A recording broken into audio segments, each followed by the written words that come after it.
안녕하세요. 오늘은 김철수 씨의 명예퇴직 이야기와 그 이후의 삶에 대해 이야기해 보겠습니다. 김철수 씨는 30년 넘게 한 대형 제조업체인 대한전기에서 충실히 일하며 가정을 꾸렸습니다. 그러나 경기 침체로 인해 회사는 구조조정을 단행했고 결국 55세에 철수 씨는 명예퇴직을 선택하게 되었습니다. 명예퇴직 권유를 받았을 때 철수 씨의 마음은 무겁고 혼란스러웠습니다. 오랜 세월 동안 한 회사에서 성실히 일해왔던 그는 충격을 받을 수밖에 없었습니다. 가족을 책임져야 한다는 압박감과 자신이 더 이상 필요 없다는 생각에 자존심이 상했습니다. 철수 씨는 명예퇴직금으로 약 1억 원을 받았습니다. 그는 이 돈으로 생활을 유지하려 했지만 예상치 못한 지출들이 계속해서 발생했습니다. 주택대출금을 상환하는데 약 5천만 원을 사용했고 나머지 5천만 원은 생활비로 사용했습니다. 자녀의 학비와 생활비도 만만치 않았습니다. 결국 철수 씨는 명예퇴직 후 몇 달 만에 모든 퇴직금을 다 써버리게 되었습니다. 퇴직금을 모두 쓰고 난 후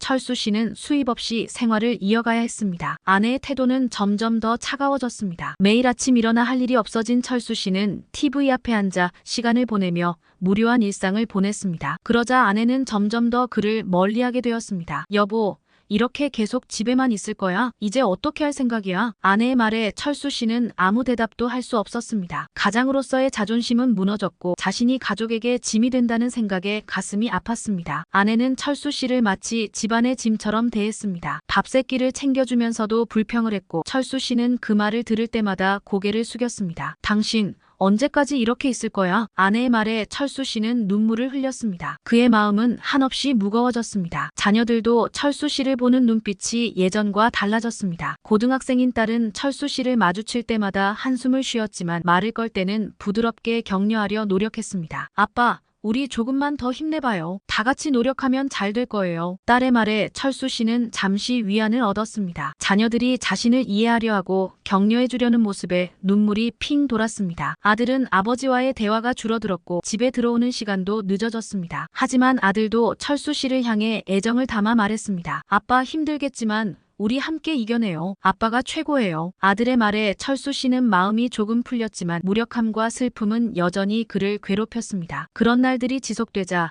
철수 씨는 점점 우울증에 빠져들었습니다. 매일 반복되는 냉대는 그의 정신을 점점 갉아먹었고 결국 그는 심각한 우울증을 겪게 되었습니다. 철수 씨는 밤마다 잠을 이루지 못하고 식사도 제대로 하지 못했습니다. 몸은 점점 약해졌고 정신적으로도 무너져 내렸습니다. 우울증으로 인해 병원을 찾게 된 철수 씨는 정신과 진단을 받았습니다. 의사는 그에게 약물 치료와 상담 치료가 필요하다고 했습니다. 그러나 의료비 부담은 철수 씨에게 또 다른 큰 짐이 되었습니다. 이미 경제적으로 어려운 상황에서 추가적인 병원비는 그에게 큰 부담으로 다가왔습니다. 철수 씨는 병원비와 가족의 생계를 위해 자녀들의 학비를 위해 일자리를 찾으려고 부단히 노력했습니다. 그는 매일같이 신문과 인터넷을 통해 구직 정보를 찾아보았고 여러 군데에 이력서를 제출했습니다. 하지만 나이가 많고 기존의 경력과는 다른 새로운 일자리를 찾기가 쉽지 않았습니다. 면접을 보러 갈 때마다 연세가 좀 많으시네요. 경험이 부족합니다 등의 이유로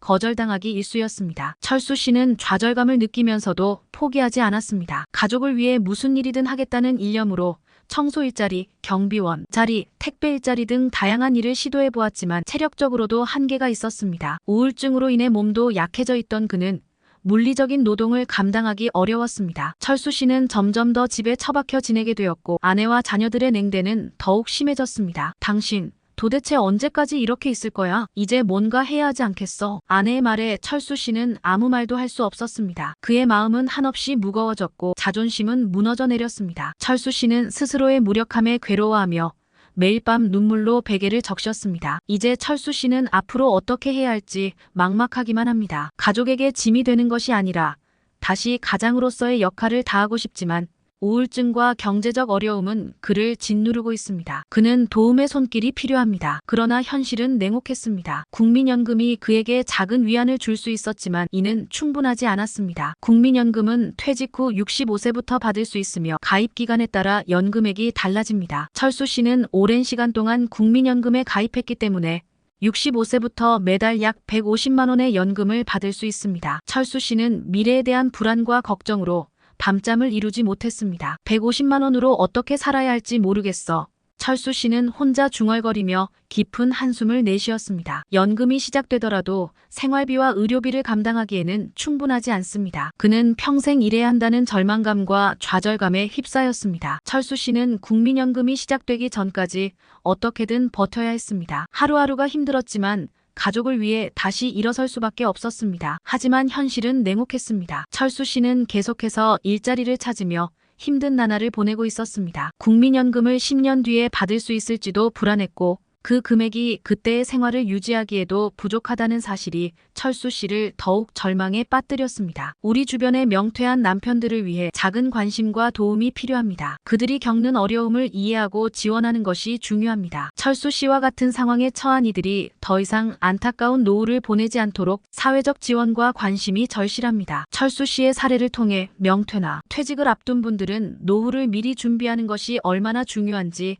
깨달아야 합니다. 정년 연장, 사회보장 제도의 확충, 개인연금, 퇴직연금, 주택연금 등을 고려하여 일찍부터 재정적 계획을 세우고 퇴직 후에도 안정된 삶을 유지할 수 있도록 철저히 준비해야 합니다. 개인연금과 퇴직연금은 공적연금의 부족한 부분을 보완할 수 있으며 주택연금은 부동산 자산을 활용해 생활비를 충당할 수 있는 방법입니다. 사회적으로는 정년 연장을 통해 고령자의 노동시장 참여를 확대하고 공공 및 민간 부문의 협력을 통해 재취업 프로그램을 강화해야 합니다. 이를 통해 철수 씨와 같은 안타까운 사례가 반복되지 않도록 모두가 지금부터라도 노후 준비를 시작해야 합니다. 철수 씨와 같은 안타까운 상황을 방지하기 위해 사회는 중장년층을 위한 적절한 재취업 프로그램과 연금 제도의 개선이 필요합니다. 기업과 정부, 비영리 단체가 협력하여 더 나은 재취업 지원을 제공하고 사회보장 제도를 강화해야 합니다. 이를 통해 모두가 안전하고 행복한 노후를 보낼 수 있도록 해야 합니다. 오늘 이야기가 유익하셨다면